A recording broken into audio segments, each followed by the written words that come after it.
आज पुऱ्या महाराष्ट्रभर शेतकरी आणि प्रहारचे कार्यकर्ते सत्ताधारी आमदारांसमोर टेंब लावून आंदोलन करणार. गळ्यात निळा दुपट्टा राहील आणि हातात भगवा झेंडा. महात्मा फुले जयंती आहे आणि पुढं बाबासाहेब आंबेडकरांची जयंती आहे, मदत हनुमानजी आहे. अशा जयंतीच्या पर्वावर हे आंदोलन, ज्या शेतकऱ्याची दिवाय गेला दिव्यातली वातही गेली केलंही गेलं.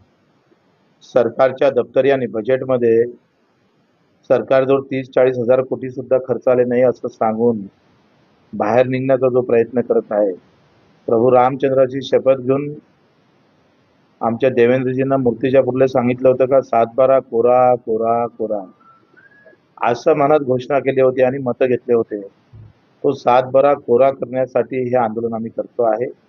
मी स्वतः आज माणिकराव कोकाटे जे कृषी मंत्री आहे, शेतकऱ्याचं नेतृत्व सरकारमध्ये कृषी मंत्री घेऊन जे करतं, त्यांच्या घरासमोर जाऊन आम्ही आंदोलन करतो आहे.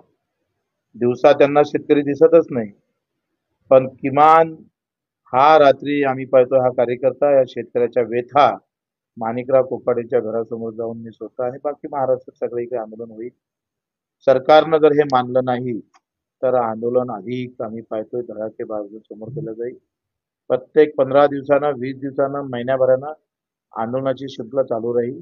अधिक काही लोक जमा करता येईल का, अधिक काही नेत्यांना भेटता येईल का, आणि ते नेते भेटून इतर संघटनेला घेऊन कसं समोर जाता येईल त्याचा आम्ही प्रयत्न करू.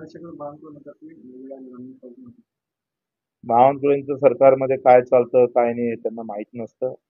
योग्य वेळ त्यांनी कधी कोणत्या ब्राह्मणाला विचारून सांगतात, ते लगेच सांगा 4-5 दिवसात. आम्हाला आंदोलन करण्याची काही हौस थोडी आहे. तुम्ही सांगा योग्य वेळची तारीख कोणती, काय असतं ते.